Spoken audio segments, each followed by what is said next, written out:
நம்ம இந்த வீடியோவில் ஸ்கூட்டர் செக்மெண்ட் டயர் பற்றி நம்ம பார்க்க போகிறோம். நம்ம பார்க்குற இந்த டயர் வந்து எம்ஆர் பிராண்டு. மாடல் வந்து பார்த்தீங்கன்னா மோக்ரிப் மீட்டிஆர் எம்ங்கிற மாடலில் நம்ம பார்த்துட்டு இருக்கிறோம். இதோட சைஸ் வந்து பார்த்தீங்கன்னா 90/110. இது வந்து ஒரு டியூப்லெஸ் மாடலு. இது எந்தெந்த வண்டிக்கு கரெக்டாக இருக்கும் பார்த்தீங்கன்னா Honda Activa, Honda deo, Suzuki access, Yamaha Fascino, alpha, Pleasure இதுமாரி வண்டிகளுக்கெல்லாம் பார்த்தீங்கன்னா ரியர் வீல் ஃபிட்மெண்ட்டுக்கு இந்த டயர் நல்லாயிருக்கும். இந்த டயரோட டாப் ஸ்பீடும் வந்து பார்த்தீங்கன்னா அவருக்கு வந்து 100 km ஸ்பீடில் போகலாம். டயரோட லோடிங் கெப்பாசிட்டி வந்து பார்த்தீங்கன்னா 206 கிலோ வரைக்கும் லோடிங் கெப்பாசிட்டி. டயரோட மேக்ஸிமம் ப்ரெஷர் வந்து எவ்வளோ வச்சுக்கலாம், 36 PSI வச்சுக்கலாம். டயருக்கு வந்து மேனுஃபேக்சரிங் வாரண்டி கொடுத்துருக்காங்க. இந்த டயரில் நீங்கள் வந்து ஒரு பஞ்சரோ இல்லை ரீஒர்க்கோ பண்ணதுக்கப்புறம் ஒரு டிஃபெக்ட் இருக்குது அப்படின்னா அந்த டிஃபெக்ட் வந்து கிளைம் பண்ண மாட்டாங்க. அதுக்கப்புறம் அந்த டயர் வந்து வாரண்டிக்கு கிளைம் பண்ண முடியாது. இந்த டயரோட அட்வான்டேஜ் வந்து முக்கியமான அட்வான்டேஜ் வந்து பார்த்தீங்கன்னா ஃபுல் அண்ட் ஃபுல் இது வந்து ஒரு ஆஃப் ரோட் டயரு.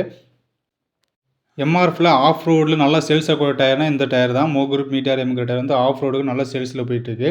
அது இந்த டயரோட மேக்ஸிமம் கிலோமீட்டர் எவ்வளோ ஓட்டலாம்னு பார்த்தீங்கன்னா ஒரு 15,000 ஒரு 20,000 கிலோமீட்டருக்குள்ளே நீங்கள் இந்த டயரோட லைஃப் வந்து நீங்கள் எதிர்பார்க்கலாம். இந்த வீடியோ பிடிச்சிருந்தால் ஒரு லைக் போடுங்க.